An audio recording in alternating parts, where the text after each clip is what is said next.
আল্লাহ নবী বললেন, ও আলকামার মা, তোমার সন্তানের জবান দিয়ে কালিমা বের হয় না। এবার আলকামার মা বলতেছেন, ওগো নবী, আমি জানি না কেন কেন বের হয় না, আমি তো কিছু জানি না গো নবী। আল্লাহ নবী বলতেছেন, ওগো আলকামার মা, তোমার সন্তানকে তোমার সঙ্গে খারাপ আচরণ করেছে। এই কথা বলতে দেরি আলকামার মায়ের চোখ দিয়ে দাঁড় দাঁড় করে পানি ফেলতে দেরি হয় না। আলকামার মার চোখ দিয়ে দাঁড় দাঁড় করে পানি বের হয়। আলকামার মা বলতেছেন, ওগো নবী, হৃদয়ে এবার কষ্ট। ওগো নবী, আমার আলকামা আমার সঙ্গে ভালো আচরণ করতো না। ওগো নবী, আলকামা আমার সঙ্গে খারাপ আচরণ করত, আমার সঙ্গে ভালো আচরণ করতো না। ওগো নবী, তিনি বইয়ের কথা মতো চলতো, বইয়ের কথা মতো চলতো, তিনি বইয়ের কথা মতো আমার সঙ্গে খারাপ আচরণ করত। ও আমার ভাইরা, বাগুলাটের ভাইরা, আপনারা বইয়ের কথা মতো এখানে কি কেউ আছেন নাকি মায়ের সঙ্গে খারাপ ব্যবহার করেন? আছেন কেউ? দেখি হাত তোলেন তো, কেউ আছেন নাকি? এই যে একটাও নাই দেখছি। ও থাকলে হাত তুলবে না, হ্যাঁ, থাকলে হাত তুলবে না। প্রিয় ভাইরা, হাত যেমন তুলছেন না, লজ্জা পাচ্ছেন। খবরদার, খবরদার, মায়ের সঙ্গে খারাপ আচরণ করা যাবে না। কথা বলে না কেন? আলকামার মা বলতেছেন, ওগো নবী, হৃদয়ে এবার কষ্ট, আমার সন্তান আমার এবার কষ্ট দেয়। এজন্য আল্লাহ বলেন, ইম্মা ইয়াবলুগান্না ইনদাকাল কিবারা আহাদুহুমা আও কিলাহুমা ফালা তাকুল লাহুমা উফফি ওয়ালা তানহারহুমা ওয়া কুল লাহুমা কাওলান কারীমা। আল্লাহু আকবার বলেন। আল্লাহ বলেন, ফালা তাকুল লাহুমা উফ, খবরদার ওই আব্বা আম্মার সঙ্গে উফ পর্যন্ত শব্দ করবি না। ওয়ালা তানহারহুমা, ওই আব্বা আম্মারে বুড়ি বুড়ে বলো কিন্তু ডাকবা না, বুড়ি বলবা না, বুড়া বলবা না। আল্লাহ তাআলা সূরা ৩-এর মধ্যে 4টা বস্তুর অর্থাৎ 4টা শপথ করেছেন। কয়টা বলেন? হাত তুলে দেখেন কয়টা। আল্লাহ তাআলা 4টা শপথ করেছেন। প্রথমে আল্লাহ শপথ করেছেন অত্তিনি ওয়া জাইতুন। তিন মানে ডুমুর জাতীয় ফল, আর জাইতুন মানে জলপাই জাতীয় ফল। মুফাসসিরদের বর্ণনায় বিভিন্ন মত পাওয়া যায়। কেউ বলেছেন মুস্তিদ, কেউ বলেছেন পাহাড়। তাফসিরে তাবারি বর্ণনায় আমি দেখলাম তিন বলতে ডুমুর জাতীয় ফল। তবে আমাদের দেশে যে ডুমুর, এই ডুমুর না, কিন্তু এই ডুমুরের মতো ডুমুর না। আরবের ডুমুর একটু পার্থক্য আছে না নাই? যারা বলেন আছে না নাই? আমাদের দেশের ডুমুরের মতো ডুমুর না, সেই ডুমুর কিন্তু একটু পার্থক্য আছে। ওমর বাইরে তাফসিরে তাবারি আল্লাহ বললেন, ওয়াত্তিনি ওয়াজ-জাইতুনি ওয়া তুরি সিনিন ওয়া হাযাল বালাদিল আমিন। আল্লাহু আকবার বলেন। আল্লাহ বলেন অত্তিন, ও নবী, আল্লাহ তিন নামে শপথ করলেন। ওয়াত্তিনি ওয়াজ-জাইতুন, আল্লাহ তিন এবং জাইতুনের শপথ করলেন। মুফাসসিরদের বর্ণনায় তিন বলতে মূলত ডুমুর জাতীয় ফল। তার মানে আমরা যখন বাংলাদেশে ডুমুর দেখি, এই ডুমুরের মতো ডুমুর কিন্তু, এই ডুমুর কিন্তু নয়। আরবের ডুমুর ফল, যে ডুমুরের মধ্যে স্পেশালিটি আছে না নাই? জোরে বলেন, আছে না নাই? ও আমার বারে যে কথা বলতেছিলাম, সুতরাং এই তিন, আল্লাহ তাআলা তিনের মধ্যে এমন গুরুত্ব দিলেন, এমন তাৎপর্য দিলেন, তিনের মধ্যে এমন উপকার দিলেন। তিন ফলটা যদি কেউ খায়, আল্লাহ তাআলা এই বান্দার কোলেস্টেরল দূর করে দেন। আল্লাহু আকবার বলেন।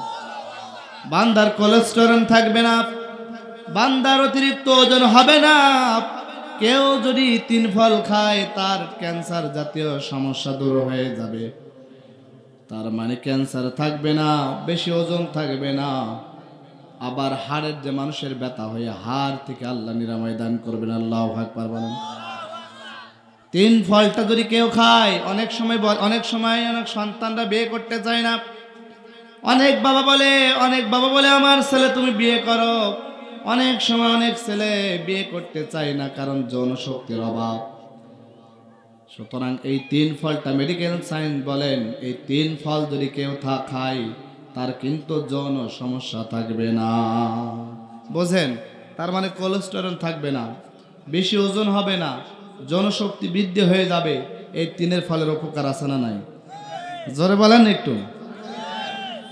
2 নম্বর, আল্লাহ জাইতুনের শপথ করলেন। এই জাইতুন, আল্লাহ জাইতুনের শপথ কাটলেন। জলপাই জাতীয় ফল জাইতুন বেশিরভাগ তেলের জন্য বিখ্যাত। আপনি যখন দোকানে যাবেন, আপনি যখন বাজারে যাবেন, যাওয়ার পরে বলবেন ভাই অলিভ অয়েল তেল দেন। এই তেলের মধ্যে গুণাগুণ আছে না নাই? আল্লাহ জাইতুনের তেলের মধ্যে অনেক গুণাগুণ দিলেন। আল্লাহ জাইতুনের তেলের মধ্যে গুণাগুণ দিলেন। আল্লাহ নবী বললেন, কেউ যদি জাইতুনের তেল দাড়িতে এবং মাথায় মাখে, যদি সে ব্যবহার করে, তার দাড়ি এবং মাথার চুলগুলো কিন্তু পেকে যাবে না। কেউ যদি গায়ে মালিশ করে, তার ছোটখাটো ব্যথাগুলো থাকবে না, তার হাড়ের ব্যথা থাকবে না, তার ত্বক সুন্দর করে দিবেন আল্লাহ। সুতরাং তার ত্বকের মধ্যে একটা মায়াবী নূর চমকাবে। আল্লাহু আকবার বলেন।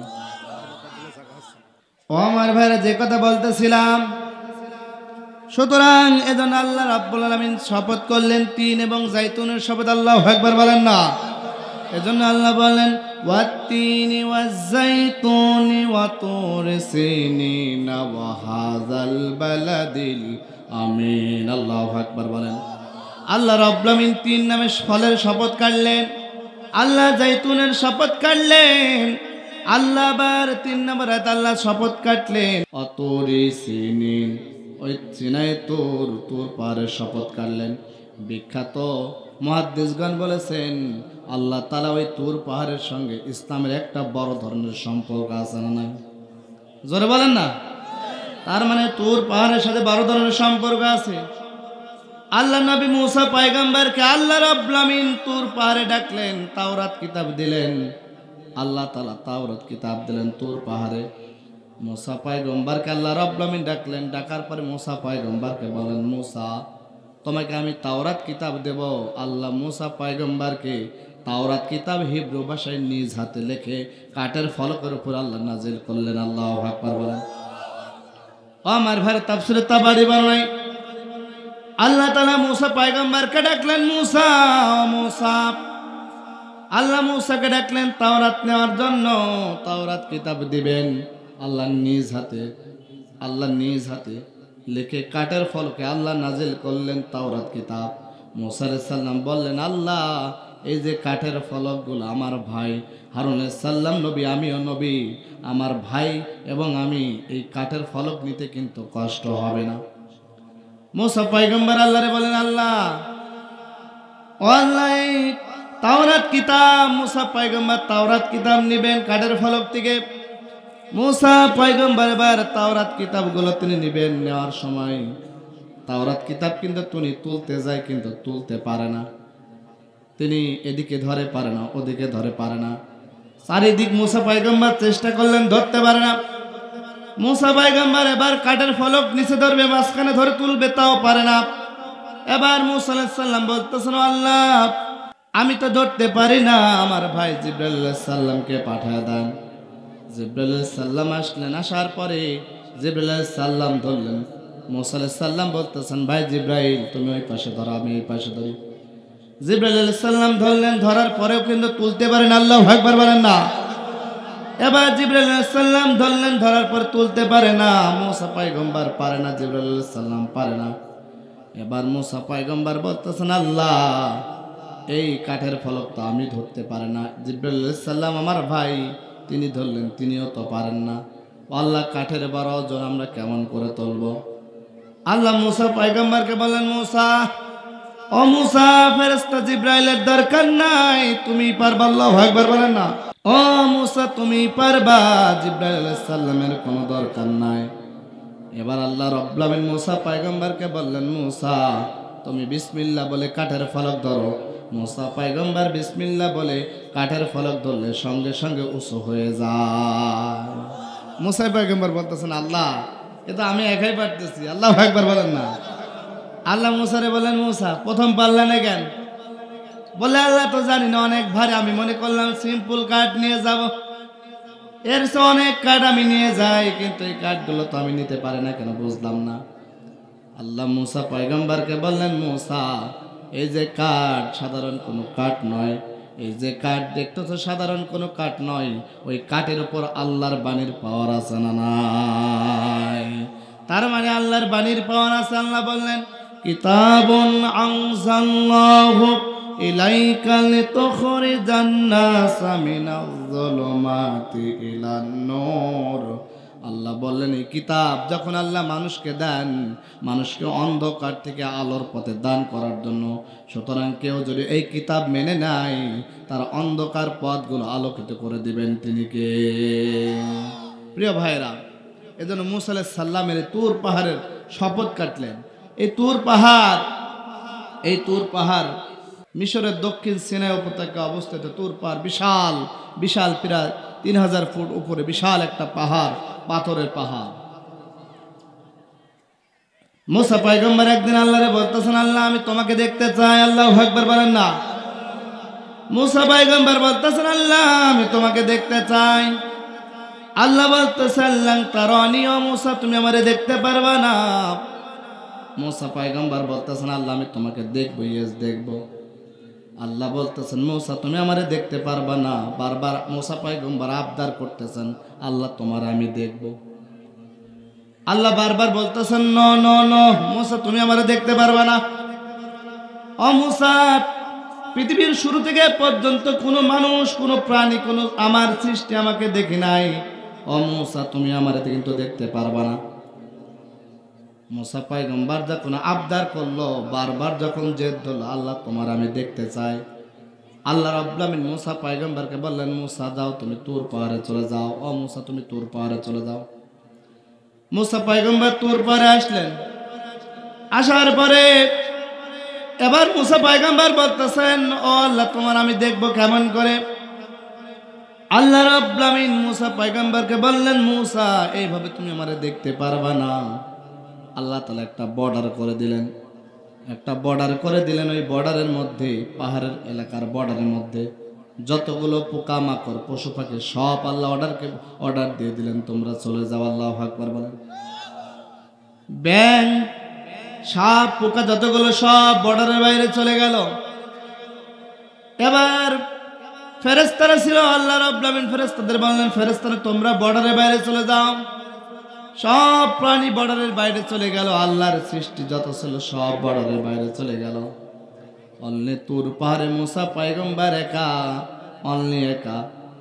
এবার মুসা পয়গম্বরকে আল্লাহ বলতেছেন, মুসা তোমার যে চোখ, এই চোখ দ্বারা তুমি কি আল্লাহরে দেখতে পারবা? কারণ আমাদের যে চোখ, আমরা যখন উপরের দিকে তাকাই, আসমানের দিকে তাকাই, তাকানোর পরে শুধু কিন্তু আমরা প্রথম আসমানের কিন্তু মহাশূন্য দেখতে পারি। কথা বলেন না কেন? হ্যাঁ, মহাশূন্য দেখতে পারি না? দ্বিতীয় আসমান দেখছেন? তৃতীয় আসমান, চতুর্থ আসমান, পঞ্চম দেখেন না। তার মানে আপনি প্রথম আসমানে মহাশূন্য দেখছেন। কারণ মুসা আলাইহিস সালাম একজন মানুষ ছিল, আল্লাহ তার যেমন চোখের পাওয়ার দিয়েছেন, আপনার চোখের পাওয়ারও কিন্তু আল্লাহ তেমন করে দিয়েছেন। মুসা পয়গম্বরকে আল্লাহ বলেন, মুসা তুমি তাকাও। মুসা পয়গম্বর তাকালেন আকাশের দিকে। তাকানোর পরে বলতেছেন, আল্লাহ প্রথম আসমানের মহাশূন্য। আল্লাহ মুসার পয়গম্বরকে বলতেছেন, মুসা তুমি চোখ দ্বারা আমারে দেখতে পারবে না। আল্লাহ মুসা আলাইহিস সালামের চোখের পাওয়ার কয়েক গুণ বৃদ্ধি করে দিলেন। আল্লাহু আকবার বলেন না। এবার মুসা পয়গম্বরকে আল্লাহ বলতেছেন, মুসা তুমি এবার তাকাও গো মুসা। মুসা পয়গম্বর আকাশের দিকে তাকালেন। তাকানোর পরে বলতেছেন, আল্লাহ প্রথম আসমান দেখতে পারে। আবার মুসা পয়গম্বরকে আল্লাহ বললেন, মুসা এবার তাকাও। মুসা পয়গম্বর বলতেছেন, আল্লাহ দ্বিতীয় আসমান দেখতে পারে। আল্লাহ বলতেছেন, মুসা আবার তাকাও। মুসা পয়গম্বর বলতেছেন, আল্লাহ তৃতীয় আসমান দেখতে পারি। আল্লাহ রাব্বুল আমিন মুসা পয়গম্বরকে বারবার বলেন, মুসা তুমি তাকাও। মুসা পয়গম্বর বলে, আল্লাহ চতুর্থ আসমান, পঞ্চম আসমান, ষষ্ঠ আসমান, সপ্তম আসমান পর্যন্ত দেখতে পারে। আবার আল্লাহ রাব্বুল আমিন মুসা পয়গম্বরকে বললেন, মুসা তুমি তাকাও। মুসা পয়গম্বর তাকালেন। তাকানোর পরে সিদরাতুল মুনতাহা পর্যন্ত দেখলেন। আবার আল্লাহ বললেন, মুসা তুমি তাকাও না কেন? মুসা পয়গম্বর এবার তাকালেন, আল্লাহর আরশ পর্যন্ত দেখলেন। আল্লাহু আকবার বলেন না। এবার তাফসীর কারকদের মতো মুসা পয়গম্বর এবার আল্লাহকে দেখাবে। আল্লাহ রাব্বুল আমিন অনলি তার নূরের তাজাল্লি। মুফাসসিরদের বর্ণনায় একটা মহাসাগরের মধ্যে যদি একটা সুচ দেওয়া হয়, আর ওই সুচ থেকে একটা সুচ ডুবালে, একটা সুচ যদি সাগরের মধ্যে ডুবান, কতটুকু পানি উঠবে? দেখা যাবে ওই পানি? বোঝা যাবে? সামান্য পানি। মুফাসসিরদের বর্ণনায় মুসা পয়গম্বর আল্লাহর আরশের পরে আল্লাহর যে নূরের পর্দা, কত নূরের পর্দা একমাত্র আল্লাহই ভালো জানে, দুনিয়ার কেউ জানেন না কত নূরের পর্দা। অনেকেই বলেন আল্লাহর ৭০,০০০ নূরের পর্দা, কয়টা পর্দা আছে কেউ জানে না, কোনো হাদিসে বর্ণনা নাই। কয় হাজার আছে, কয় লক্ষ আছে, একমাত্র জানেন কি? আরে জোরে বলেন না। একমাত্র জানেন আল্লাহ, আল্লাহ ছাড়া কেউ জানে না। আল্লাহ রাব্বুল আমিনের হাজার হাজার নূরের পর্দার অনলি প্রথম যে পর্দা ছিল, ওই সামান্য ওই একটা পর্দার সামান্য পরিমাণ, মুফাসসিরদের বর্ণনা কেনে আঙ্গুলের এই যে সামান্য পরিমাণ এতটুকু নূরের পর্দার একটু ফোকাস মারলেন, মুসা পয়গম্বর সঙ্গে সঙ্গে তুর পাহাড়ের মধ্যে একেবারে অজ্ঞান হয়ে পড়ে যায়। আল্লাহু আকবার। শ্বশুর বাড়ি যাবেন। এজন্য ভাইরা আল্লাহ বলেন, ফালাম্মা তাজাল্লা রাব্বুহু লিল জাবালি জাআলাহু দাক্কাও ওয়া খাররা মূসা সাঈকা। ওই যে আল্লাহ নূরের তাজাল্লি দিলেন, মূসা পয়গম্বর সঙ্গে সঙ্গে জমিনে শুয়ে পড়লেন, পড়ে গেলেন। এবার অজ্ঞান হলেন, হওয়ার পরে অজ্ঞান থেকে যখন তিনি জ্ঞান ফিরলেন, এবার আল্লাহ রাব্বুল আমিন মূসা পয়গম্বরকে বলতেছেন, মূসা তুমি কি তোমার সৃষ্টিকর্তাকে দেখেছো? মূসা পয়গম্বর বলতেছেন, রব আমি আর তোমারে দেখতে চাই না, আল্লাহ আমার দেখার স্বাদ মিটে গেছে। আল্লাহু আকবার বলেন।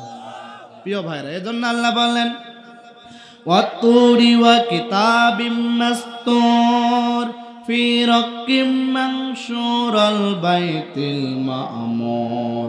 ওই যে বাইতুল মা'মুর তুর পাহাড়ে শপথ কাটলেন, আল্লাহ রাব্বুল আমিন বলেন, ওয়াত্তিনি ওয়াজ-যাইতুন ওয়া তুরি সিনিন ওয়া হাযাল বালাদিল আমিন। আল্লাহু আকবার বলেন। ওই যে তুর পাহাড়ে বিশ্বনবী আমার বললেন, তুর পাহাড়ে আল্লাহ শপথ কেটেছেন। এই ইসলামের সাথে তুর পাহাড়ের অনেক একটা সম্পর্ক আছে না নাই? জোরে বলেন না, আরো জোরে। জোরে হলো না। আল্লাহ নবী যখন মেরাজে গেলেন, মেরাজে যাবেন, মেরাজে যাওয়ার অবস্থায় আল্লাহ নবী জিবরাইল আলাইহিস সালামের সাথে ছিলেন। জিবরাইল আলাইহিস সালাম তুর পাহাড়ে নামলেন, নামার পরে জিবরাইল আলাইহিস সালাম আল্লাহ নবীকে বলতেছেন, ওগো নবী এই জায়গায় কি আপনি জানেন? আল্লাহ নবী বলতেছেন, আমি জানি না, আমি তো জানি না। জিবরাইল আলাইহিস সালাম বলতেছেন, নবী এটা হচ্ছে তুর পাহাড়, আপনার ভাই মূসা পয়গম্বরকে আল্লাহ রাব্বুল আমিন এই তুর পাহাড়ের মধ্যে তাওরাত কিতাব দিয়েছেন। আল্লাহু আকবার বলেন। জিবরাইল আলাইহিস সালাম বিশ্বনবীকে বলতেছেন, নবী আপনি আগে 2 রাকাত নামাজ পড়ুন। আল্লাহ নবী তুর পাহাড়ে 2 রাকাত নামাজ পড়লেন। আবার যখন কিয়ামতের আগে যখন আল্লাহ নবী ঈসা পয়গম্বর কিছু সংখ্যক মুসলমানকে নিয়ে ওই তুর পাহাড়ে কিন্তু অবস্থান নেবে। আল্লাহু আকবার বলেন। এজন্য আল্লাহ বলেন, ওয়াত্তিনি ওয়াজ-যাইতুন ওয়া তুরি সিনিন ওয়া হাযাল বালাদিল আমিন। আল্লাহ রাব্বুল আমিন 4 নম্বর শপথ কাটলেন, ওয়া হাযা বালাদিল আমিন, নিরাপদ নগরের শপথ কাটলেন। মুফাসসিরদের বর্ণনায় নিরাপদ নগরী বলতে সব মুফাসসিররা একমত যে আল্লাহ তাআলা মক্কাতুল মুকাররমকে বুঝিয়েছেন। আল্লাহু আকবার বলেন না। প্রিয় ভাইরা, পৃথিবীর মধ্যে সবচেয়ে নিরাপদ শহর মক্কা, কোনো সন্দেহ আছে? জোরে বলেন, কোনো সন্দেহ আছে? একমাত্র মক্কা নগরী কিন্তু নিরাপদ শহর। পৃথিবীর যত শহর আছে অশান্তিতে ভরপুর, জিনা ব্যভিচারে ভরপুর, কিন্তু আল্লাহর নবীর যে শহর, কোনো অশ্লীলতা নাই, বেহায়াপনা নাই, মাদক নাই, চুরি নাই, ঘুষ নাই, শান্তির প্রিয় শহর মক্কাতুল মুকাররম। কথা বলেন না কেন? এই কথা বলেন না কেন? প্রিয় ভাইরা, এজন্য মক্কার চেয়ে পৃথিবীর মধ্যে আর এত সভ্য সুন্দর শহর পৃথিবীতে আর কোথাও পাওয়া যাবে না। এমন একটা শহর, এই শহর আল্লাহ রাব্বুল আমিন, আল্লাহ নবী ইব্রাহিম পয়গম্বর আল্লাহর কাছে বলতেছেন, আল্লাহ এই মক্কাতুল মুকাররম আমার শহর, আল্লাহ তুমি শহরকে নিরাপদ পবিত্র করো। আল্লাহু আকবার বলেন না। যারা হজে গিয়েছেন, হাজী সাহেব কেউ আছেন এখানে? ওমরায় গিয়েছেন, হজে গিয়েছেন, কেউ নাই? ও মাশাআল্লাহ, একজন আছেন, একজন। দেখবেন ওই শহরে যখন যারা যায়, হাজী সাহেবরা শহরে যাওয়ার পরে অন্তর থেকে একটা আনন্দ তৃপ্তি বোধ করা হয়, বোধ করেন তারা হাজী সাহেবরা। এত আনন্দ লাগে, এত ভালো লাগে। মক্কাতুল মুকাররমে যারা যায় তারা দুনিয়ার সব চিন্তা ভাবনা আল্লাহ তাআলার পক্ষ থেকে সব চলে যায়। কথা বলেন না কেন? ও আমার ভাইয়ের জন্য আল্লাহ রাব্বুল আমিন 4 নম্বর শপথ কাটলেন মক্কা নগরীর। আল্লাহু আকবার বলেন না। তাফসীরে তাবারি বর্ণনায় আল্লাহ রাব্বুল আলামিন এক নম্বর শপথ করলেন তিন, বুঝেন, তিন ফলের শপথ করলেন। আমি আবার বলি, ওই তিন ফল যদি কেউ খায় তার কিন্তু কষ্ট কাঠিন্য থাকবে না। কেউ যদি তিন ফল খায় তার যৌবন শক্তি বৃদ্ধি পেয়ে যাবে। তার যে ক্যান্সার রোগ, ওই তিনের ফলের মধ্যে যে ছোট্ট ছোট্ট বিচি আছে, ওই বিচিগুলো কিন্তু ক্যান্সারের প্রতিষেধক হিসেবে ব্যবহার হয়। কোন ব্যক্তি যদি তিন ফল খায়, আল্লাহ রাব্বুল আমিন তার ওজনটা স্বাভাবিক করে দেয়। আর জাইতুন যদি কেউ তেল ব্যবহার করে, তার যে মাথার চুলগুলো পেকে যায়, দাড়িগুলো পেকে যায়, ইয়াং হয়ে যাবে, ইয়াং হয়ে যাবে। এই যে মুরব্বী দেখতেছেন, বয়স কত? 60 হই নাই, কিন্তু তিন ফল খেলে যাদের মনে করেন চুল দাড়ি পাকে নাই, এই বয়সের মানুষ মনে হলে 28-30 বছর। কথা বলেন না কেন? মনে হবে না? কিন্তু চুল, ইনার যদি চুল দাড়ি যদি আপনি কালো করে দেন, ইনার কিন্তু অল্প বয়স মনে হবে। এজন্য ভাইরা জাইতুন, এজন্য জাইতুনের তেল আল্লাহ নবী আমার, আল্লাহ নবী দাড়ির মধ্যে জাইতুনের তেল মাখতেন। বিশ্বনবী আমার এই মাথার মধ্যে জাইতুনের তেল ব্যবহার করতেন। বিশ্বনবী আমার গায়ে কিন্তু মালিশ করতেন জাইতুনের তেল। অনেকের বলে, হুজুর আমাদের তো ব্যথা সারে না, হাড়ের ব্যথা, মাংসপেশির ব্যথা আসে না? নাই, এই ব্যথাগুলো তো সারে না। আপনি জাইতুনের তেল ব্যবহার করবেন, দেখবেন আল্লাহ আপনার ব্যথাগুলো নিরাময় করে দিবেন, আপনার ত্বকটা সুন্দর করে দিবেন। মনে হবে আপনার 60 বছরের বুড়ো, আল্লাহ মনে হবে আপনার 28 বছরের যুবক হয়ে যায়। আল্লাহু আকবার বলেন না? এজন্য ভাইরা 3 নম্বর শপথ কাটলেন, আল্লাহ 3 নম্বর শপথ কাটলেন অতুরি সিনিন। আল্লাহ সিনায়ত উপত্যকায় তুর পাহাড়ের শপথ কাটলেন। আল্লাহ 4 নম্বর শপথ কাটলেন, বোঝেন, আল্লাহ রাব্বুল আমিন 4 নম্বর শপথ কাটলেন ও হাযা বালাদিল আমিন, মক্কা নগরের শপথ কাটলেন। মুফাসসিরদের বর্ণনা, এই যে নগরীটা মক্কা নগরী, কেউ দ্বিধাবোধ করে নাই। আল্লাহ রাব্বুল আমিন 5 নম্বর যে আয়াতের মধ্যে আল্লাহ রাব্বুল আমিন বলতেছেন, লাকাদ খালাকনাল ইনসানা ফি আহসানি তাকওয়িম। আল্লাহ বলেন, আমি মানুষকে সুন্দর আকৃতি দিয়ে সৃষ্টি করেছি। তার মানে এই যে আল্লাহ আপনাকে সৃষ্টি করেছেন, এই সৌন্দর্য দান করেছেন কে? জোরে বলেন না ভাই। এই যে আল্লাহ আপনাকে এত সুন্দর করেছেন, পৃথিবীর মধ্যে মানুষের চেয়ে কোনো প্রাণী সুন্দর আছে? জোরে বলেন। যত প্রাণী আছে সবচেয়ে সুন্দর কি বলেন? মানুষ। মানুষের চেয়ে সুন্দর আর কোনো প্রাণী নেই। আপনি গরুর দিকে তাকান, আপনি ছাগলের দিকে তাকান, মানুষকে দেখতে যে মায়াবী লাগে, সুন্দর লাগে, অন্য প্রাণীকে এত সুন্দর লাগে নাকি বলেন দেখি? জোরে বলেন। তার মানে এত সুন্দর লাগে না। মানুষের মধ্যে আল্লাহ সৌন্দর্য দান করেছেন, আর মানুষকে আল্লাহ আশরাফুল মাখলুকাত তৈরি করেছেন। আল্লাহু আকবার বলেন। আমার ভাইরা, আল্লাহ রাব্বুল আমিন যখন পৃথিবী সৃষ্টি করলেন, পৃথিবী সৃষ্টি করার পরে তাফসীরে তাবারি বর্ণনায়, পৃথিবী সৃষ্টি করার পরে পৃথিবী থরথর করে কাঁপতেছিল। এমন অবস্থায় আল্লাহ রাব্বুল আমিন পাহাড় সৃষ্টি করলেন। পাহাড়গুলো সৃষ্টি করলেন পৃথিবীর কাঁপন ঠেকানোর জন্য। এবার ফেরেশতারা আল্লাহকে বলতেছেন, আল্লাহ ওয়াল্লাহ হাল মিন খালকিকা আশাদ্দা মিনাল জিবাল। আল্লাহ, এই পাহাড়ের থেকে কি শক্তিশালী কোনো জিনিস আছে নাকি? আল্লাহ বলতেছেন আছে। ফেরেশতারা বলতেছেন আল্লাহ কি? আল্লাহ রাব্বুল আমিন বলতেছেন পাহাড়ের চেয়ে শক্তিশালী লোহা। লোহার শক্তি আছে না নাই? জোরে বলেন না। তার মানে লোহার শক্তি আছে, লোহা দ্বারা কোনো কাজ করা যায় না। এই যে ডেকোরেশন, যে মাউথ স্পিকারটা কথা বলা আছে, লোহা আছে। আপনি বিমান তৈরি করতে গেলে লোহা লাগে, ট্রেন তৈরি করতে গেলে লোহা লাগে, গাড়ি তৈরি করতে যাবেন লোহা লাগে, আবার আপনি সুন্দর বাড়ি বানাতে গেলেও লোহার দরকার আছে না নাই? জোরে বলেন না ভাই। তার মানে সবচেয়ে পাহাড়ের চেয়ে শক্তিশালী লোহা। এবার ফেরেশতারা আল্লাহকে জিজ্ঞাসা করতেছেন, আল্লাহ হাল মিন খালকিকা আশাদ্দু মিনাল হাদিদ। আল্লাহ, এই লোহার চেয়ে কি শক্তিশালী কোনো জিনিস আছে? আল্লাহ রাব্বুল আমিন বলতেছেন অবশ্যই আছে, অবশ্যই আছে। ফেরেশতারা বলতেছেন আল্লাহ কি? লোহা কি? বলেন লোহাকে গলাতে হলে কি লাগে বলেন দেখি, কি দিয়ে গলাতে হয়? আগুন। আগুন দিয়ে গলে। তার মানে কি? লোহা দিয়ে, কিন্তু আপনি লোহাকে গলাতে হলে আগুন লাগে। আগুনের, যদি আপনি আগুনের মধ্যে লোহা দিয়ে দেন, লোহাকে তরল করে দিবে। কথা বলেন এখন। এবার ফেরেশতারা বলতেছেন হাল মিন খালকিকা আসাদ্দা মিনান নার। আল্লাহ আগুনের থেকে আর শক্তিশালী জিনিস আছে নাকি? বলেন আছে নাকি? কি বলেন তো? মাশাআল্লাহ। তার মানে আগুনের চাইতে শক্তিশালী জিনিস পানি। আবার ফেরেশতারা বলতেছেন আল্লাহ, ও আল্লাহ, হাল মিন খালকিকা আসাদ্দা মিনাল মা, এই পানির চেয়ে শক্তিশালী জিনিস কি আছে? কি বলেন তো? বাতাস। ওই যে সাগর মহাসাগরের মধ্যে যে পানিগুলো আছে, ওই ঢেউর সৃষ্টি হয় বাতাসের কারণে। বাতাস যদি বেশি হয় অনেক সময় জলোচ্ছ্বাস পর্যন্ত হয়ে যায়, হয় না? তার মানে বাতাস। আবার ফেরেশতারা জিজ্ঞাসা করতেছেন আল্লাহ, হাল মিন খালকিকা আসাদ্দা মিনার রে, আল্লাহ এই বাতাসের চেয়ে শক্তিশালী কিছু আছে নাকি গো আল্লাহ? আল্লাহ রাব্বুল আমিন বলতেছেন আছে, অবশ্যই আছে। ফেরেশতারা বলতেছেন আল্লাহ বাতাসের চেয়ে শক্তিশালী কি? আল্লাহ বলতেছেন বাতাসের চেয়ে শক্তিশালী হচ্ছে আশরাফুল মাখলুকাত। না ভাই, তার মানে কি? বাতাসের চেয়ে বেশি শক্তিশালী আশরাফুল মাখলুকাত, মানুষ সৃষ্টির সেরা জীব। যতগুলো প্রাণী আছে সৃষ্টির সেরা জীব মানুষ, বোঝেন? আশরাফুল মাখলুকাত। আল্লাহ হাতিকে তৈরি করতে পারতেন, সৃষ্টির সেরা জীব বলতে পারতেন। হাতি মানুষের চেয়ে বেশি বড় না ছোট? বড় না দেখতে? অনেক বড়।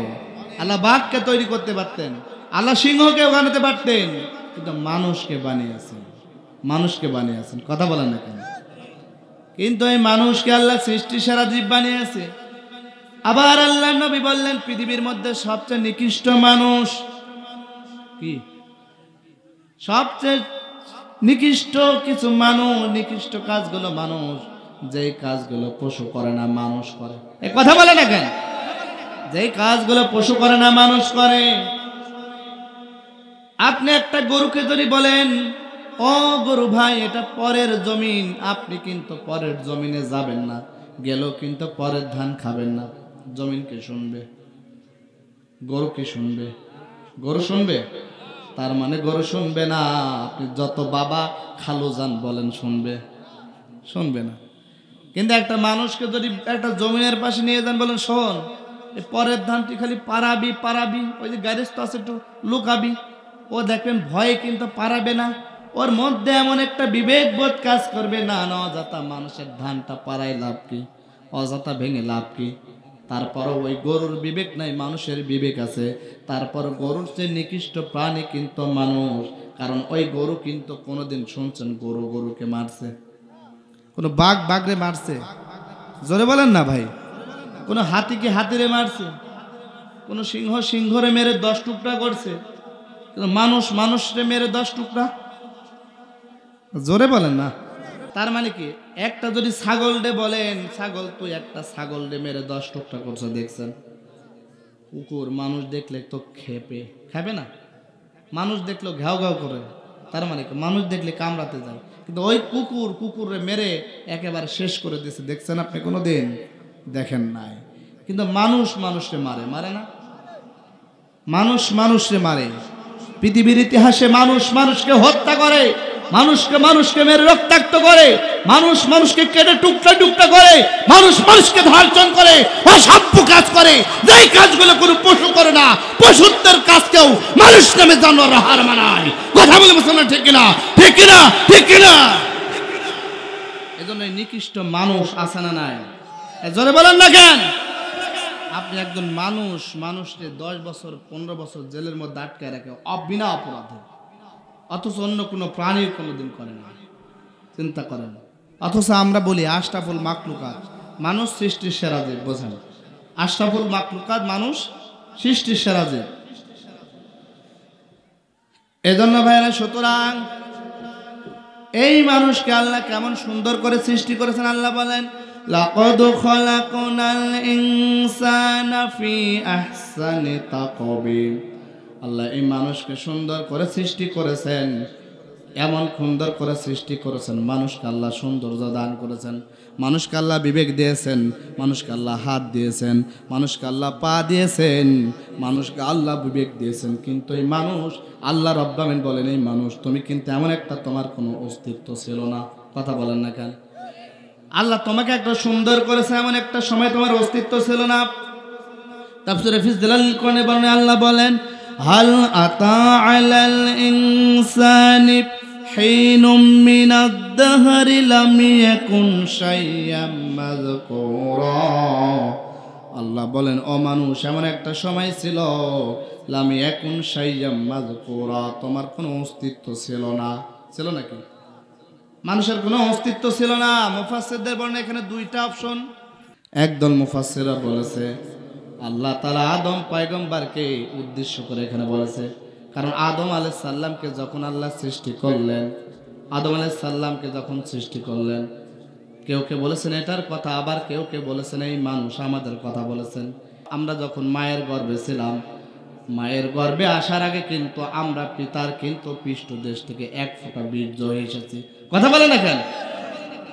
এক ফোঁটা বীর্য হয়ে এসেছি। এক ফোঁটা বীর্য থেকে আলাকা, তারপর রক্তপিণ্ড হলাম, তারপরে কি মুদগব, তারপরে আমরা গোস্তপিণ্ড হলাম, তারপরে ব্যাঙাসের মতো আমাদের অবস্থান, তারপরে আমাদের একটা সুটাম দেহ তৈরি করা হলো মায়ের গর্ভের মধ্যে। মায়ের গর্ভের মধ্যে সুটাম দেহ তৈরি করার পরে ফেরেশতারা আমার হার্টবিট দিয়ে যায়, আমার পা দিয়ে যায়, আমার কিডনি দিয়ে যায়, আমার অঙ্গ প্রত্যঙ্গ সবগুলো সেট করে দিয়ে যায়। আল্লাহ বলেন, লাম ইয়াকুন শাইয়্যাম মাযকুরা, ও মানুষ, এমন একটা সময় তোর কোনো অস্তিত্ব ছিল না। কথা বলে না কেন? তোর কোনো অস্তিত্ব ছিল না। আজকে তুই জানোয়ারের মতো পশুত্ব আচরণ করিস। এমন একটা সময় তুই মায়ের গর্ভে ছিলি, আল্লাহ ইচ্ছা করলে মায়ের গর্ভ থেকে তোকে কিন্তু ফিনিশ করে দিতে পারতেন না? মায়ের গর্ভ থেকে ফিনিশ করে দিতে পারতেন। এই জন্য ওই সময় তুমি কিন্তু মায়ের গর্ভ ছিলে। আর আমরা যখন দুনিয়ায় আসি মায়ের মাধ্যমে, দুনিয়ায় বাহাদুরি আছে না নাই? কি বাহাদুরি! অনেক সন্তান আছে আব্বা আম্মারাই দেখে না, আছে না? অনেক সন্তান আছে আব্বা আম্মারাই দেখে না। অনেক যেই মায়ের পেট থেকে সন্তান দুনিয়াতে আসলো, অনেক সন্তান আছে আর মারে চেনে না, আছে না নাই? অনেক সন্তান আছে আর মারে চেনে না, আর মারে চেনে না। এজন্য ভাইরে, এমন সন্তান হওয়া যাবে না যে সন্তান আপনার মায়ের কথা বলতে পারে না। মা আপনার জন্য এত কষ্ট করেছে, এত কষ্ট করেছে, ওই মার কথা আপনি বলেন না, ভুলে যান, বইয়ের কথা মতো মারে খারাপ ব্যবহার করে। আল্লাহ নবী বলেছেন, পৃথিবীর মধ্যে সবচেয়ে সম্মানিত জায়গা তোমার মা। একজন সাহাবা বলি, ইয়া রাসূলুল্লাহ, আমাদের কাছে সবচেয়ে সম্মানিত। আল্লাহ নবী বললেন, তোমার মা। কি বললেন? জোরে বলেন না। আল্লাহ নবী বললেন, তোমার মা। তারপর সাহাবা বললেন, ইয়া রাসূলুল্লাহ, তারপর কে? আল্লাহ নবী বললেন, তোমার মা। সাহাবা বললেন, ইয়া রাসূলুল্লাহ, তারপর কে? আল্লাহ নবী বললেন, তোমার মা। সাহাবা বললেন, ইয়া রাসূলুল্লাহ, তারপর কে? আল্লাহ নবী বললেন, তোমার মা। তিনবার মায়ের কথা বললেন। তারপর বললেন বাবা, চতুর্থবার বাবার কথা বললেন। তার মানে তিনবার মায়ের কথা বললেন, চতুর্থবার কিন্তু বাবার কথা বললেন। এজন্য মায়ের সম্মান আছে না নাই? আল্লাহ নবী বললেন, রিদা রব্বি ফি রিদাল ওয়ালিদাই, ওই মা যদি তোমার প্রতি অসন্তুষ্ট হয়ে যায়, ওই আরশের রব তোমার প্রতি অসন্তুষ্ট হয়ে যায়, খবরদার ওই মার সঙ্গে খারাপ আচরণ করবি না। আল্লাহ নবী বললেন, আল জান্নাতু তাহতা আকদামিল উম্মাহা, ওই মায়ের পায়ের নিচে তোর জান্নাত। এজন্য মায়ের সঙ্গে কিন্তু সুন্দর আচরণ করবা। যেহেতু মা তোমাকে জন্ম দিয়েছেন, ওই মার সঙ্গে কিন্তু খারাপ আচরণ করা যাবে না।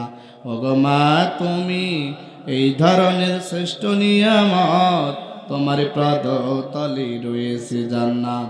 ওগো মা, তুমি এই ধরনের শ্রেষ্ঠ নিয়ামত, তোমার পদতলে রয়েছে জান্নাত। আল্লাহু আকবার বলেন না।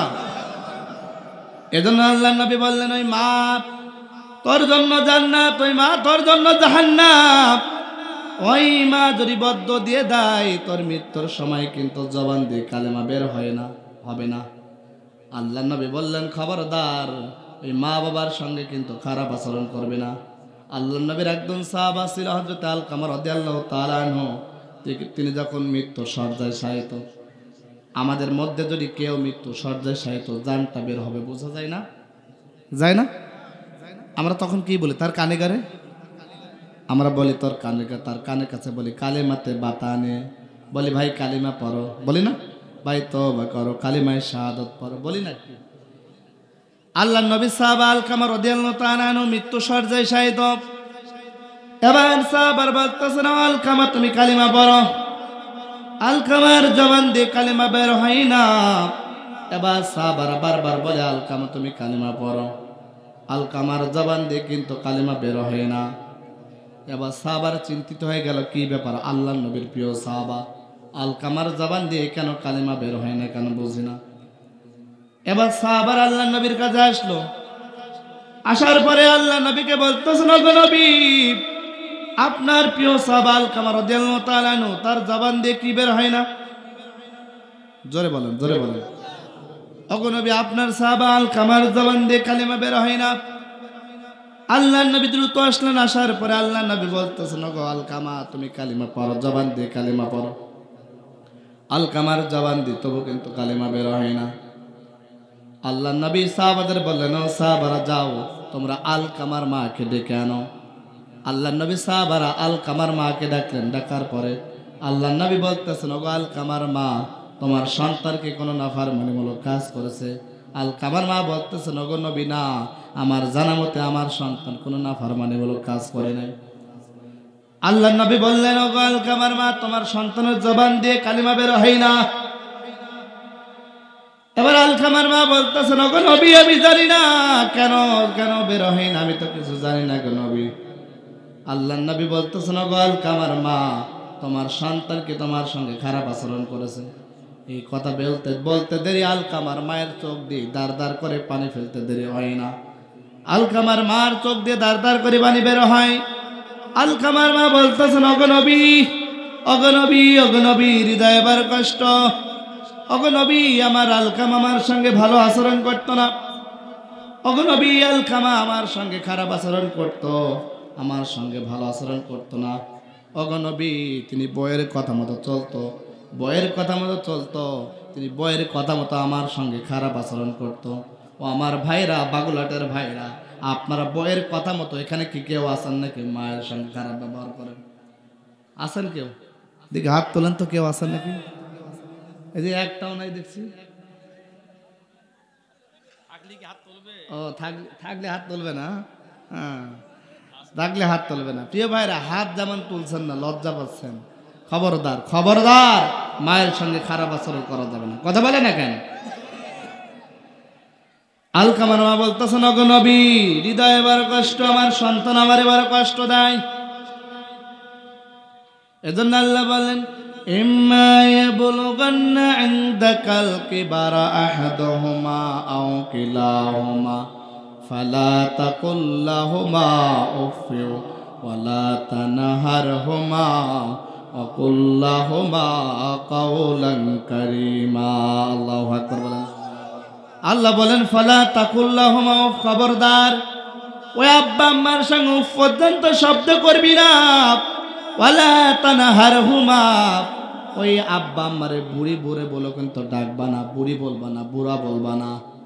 আকুল্লাহুমা কাওলান কারীমা, ওই আব্বা আম্মারে সম্মানিত করবা। আবার আল্লাহ বলেন, ওয়ালা তানহারহুমা, খবরদার আব্বা আম্মারে ধমক দিবি না।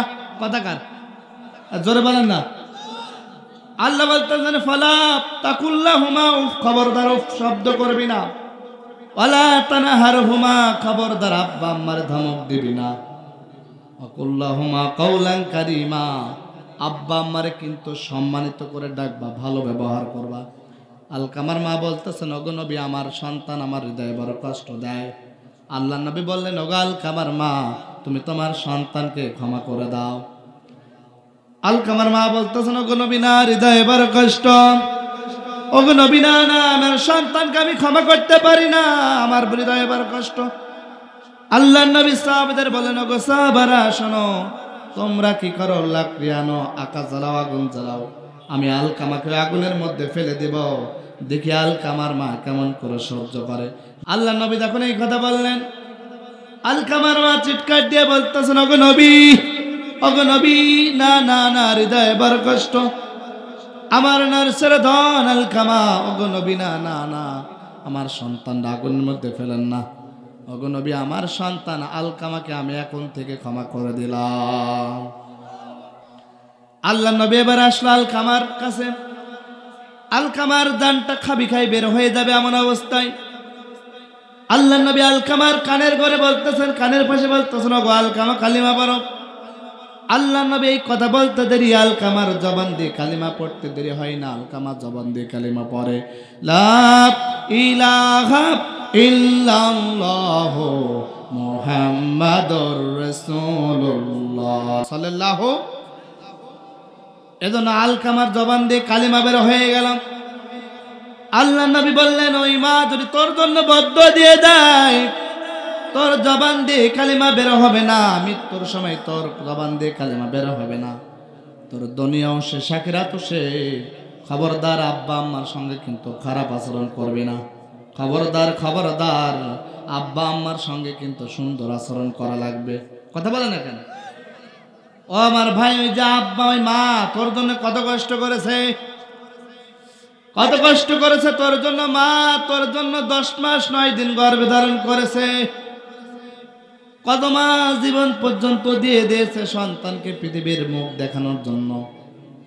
ওই মা 10 মাস 9 মাস গর্ভে ধারণ করেছে, 2টা বছর দুধ পান করেছে। কোনো কি বাহাদুর আছেন নাকি এখানে? ওই মায়ের 2 বছরের নয়, 2 বছরের মধ্যে একদিন কেউ দুধের ঋণ শোধ করতে পারবেন? কোনো বাহাদুর আছে? নাই নাই নাই নাই তো আছে না? আছে না এখানে? তো কথা তো জোরে বলে না। মনে হচ্ছে হুজুর আমরা তো মাঝে মাঝে ঋণ শোধ করি। হ্যাঁ, করেন না তো? তার মানে কোনো বাহাদুর আছে নাকি? জোরে বলেন না। তার মানে কোনো বড় বাহাদুর নাই যে মায়ের একটা দিনের ঋণ শোধ করতে পারবা।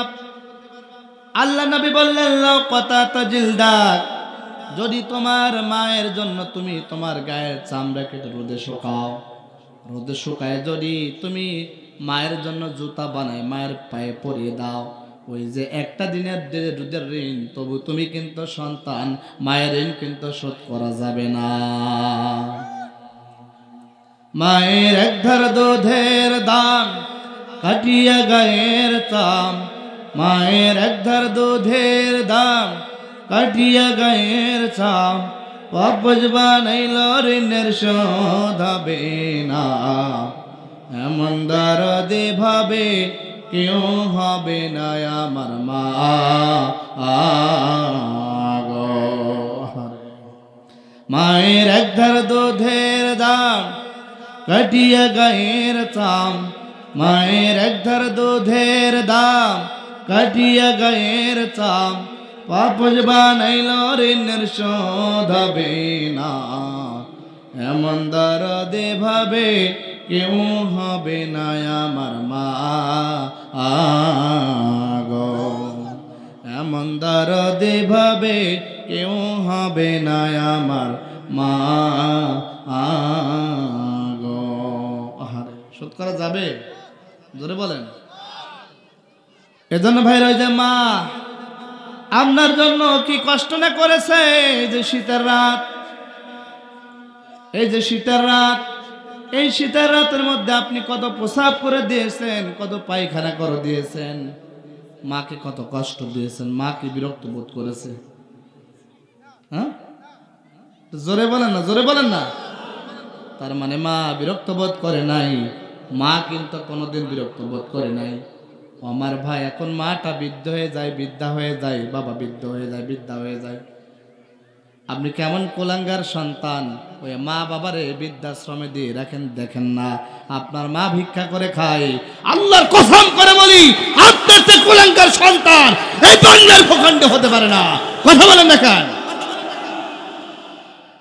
যে সন্তান তার মারে কষ্ট দেয়, সন্তান কাজ করে খায়, সন্তান তার ছেলে পেলে নিয়ে সংসার চলে, অথচ মাটা ভিক্ষা করে, বাবাটা ভিক্ষা করে। কোন ধরনের সন্তান বলেন? কোন ধরনের সন্তান? ওই মা যদি আপনার জন্য দোয়া করে, আল্লাহ তাআলা দোয়াটাও কবুল করে নেন, আর যদি বদ্দুয়া দেন তাও কিন্তু কবুল করে নেন। এজন্য মায়ের দোয়ার দরকার আছে না নাই? আমরা বদ্দুয়া নেব না, দোয়া নেব? বলেন, জোরে বলেন না। আমরা দোয়া নেব, সুতরাং মা যদি দোয়া করে ওই দোয়া কবুল করেন কে? এটা জোরে বলেন না কে? আমার ভাই, আমি একটা এক্সাম্পল দেব। আল্লাহ নবী মুসা পয়গম্বরের সময় একজন কসাই ছিল, মুসা পয়গম্বর বলতেছেন আল্লাহ, ও আল্লাহ, আমার সঙ্গে জান্নাতে যাবে কে? আল্লাহ কোরআনের মুফাসসির, কোন নবী, কোন সালিহিন, কোন ইমানদার, কোন শহীদ ব্যক্তি মনে হয় আমার সঙ্গে জান্নাতে যাবে? আল্লাহ মুসাকে বলতেছেন, মুসা, না না, তোমার সঙ্গে কোনো ইমানদার যাবে না, তোমার সঙ্গে কোনো তাফসীর কারক যাবে না, তোমার সঙ্গে কোনো নবী যাবে না, শহীদ যাবে না। মুসা পয়গম্বর বলতেছেন, আল্লাহ, আমার সঙ্গে যাবে কে? আল্লাহ বলতেছেন, মুসা, তোমার জান্নাতের সঙ্গী হবে একজন কসাই। কে? জোরে বলেন না।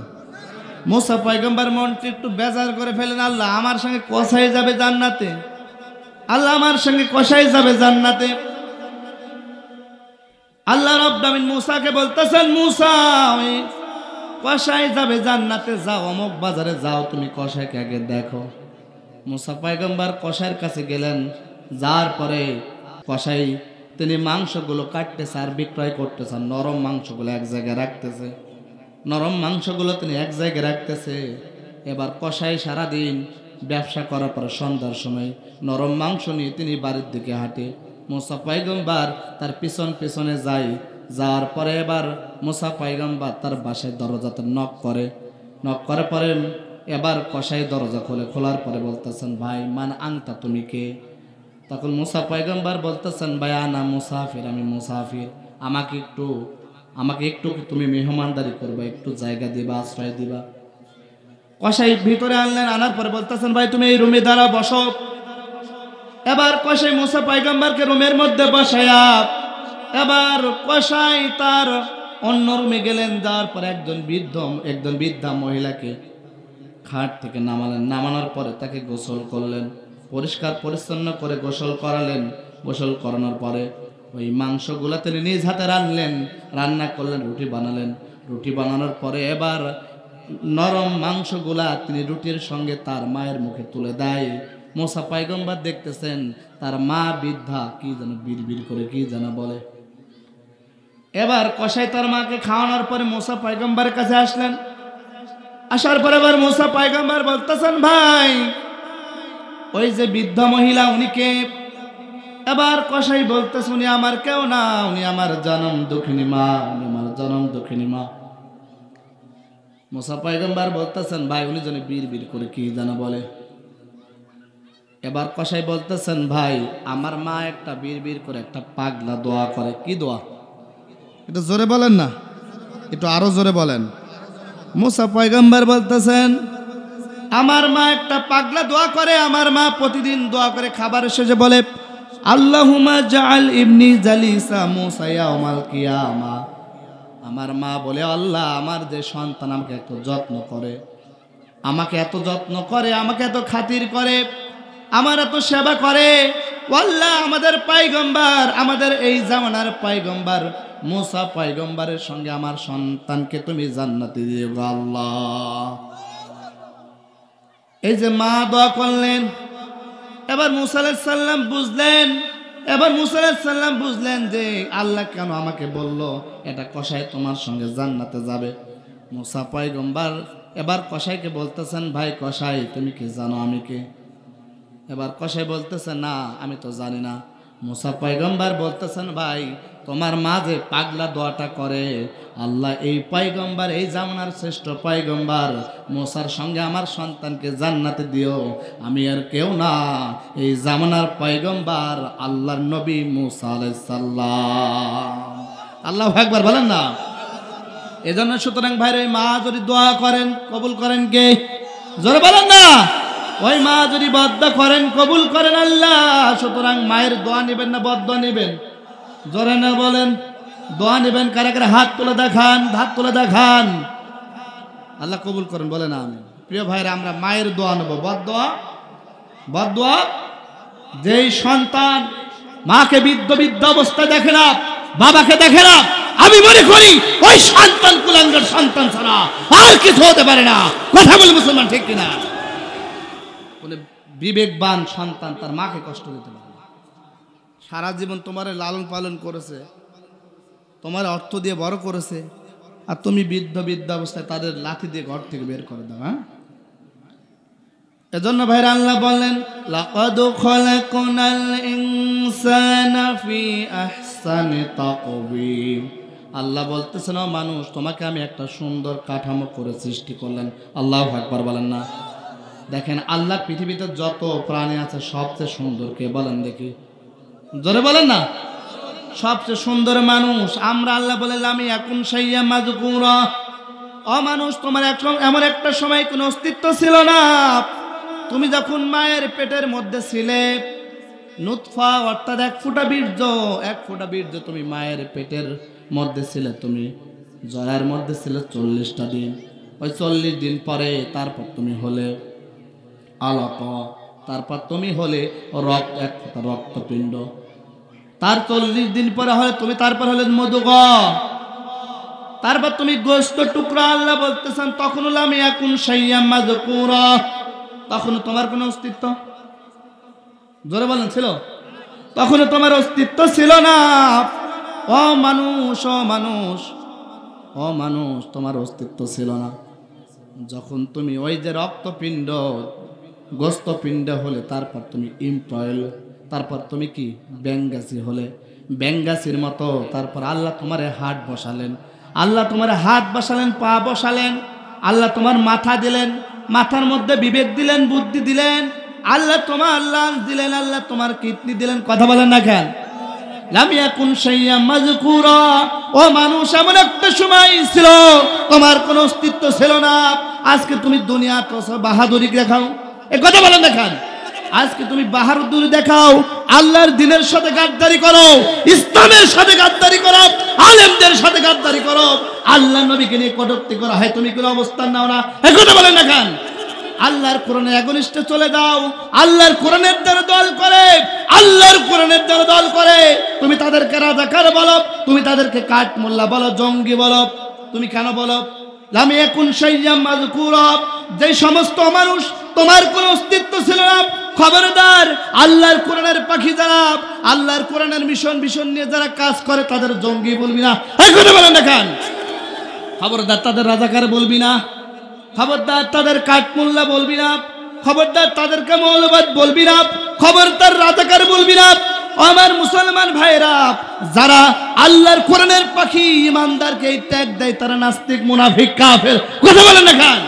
যারা আল্লাহর কোরআনের আইন পাশ করে, আল্লাহর ইমানদারদের বিপক্ষে চলে যায়, মুত্তাকিনদের বিরুদ্ধে চলে যায়, আল্লাহর কোরআন নিয়ে মিশন দ্বারা নামে তাদের বিপক্ষে চলে যায়, রাজাকার বলে, কাঠমোল্লা বলে, ওরা অসভ্য জাতি, আবু জাহেলের বংশধর, তারা কিছু হতে পারে না। কথা বলে মুসলমান, ঠিক কিনা? ঠিক কিনা? ঠিক কিনা?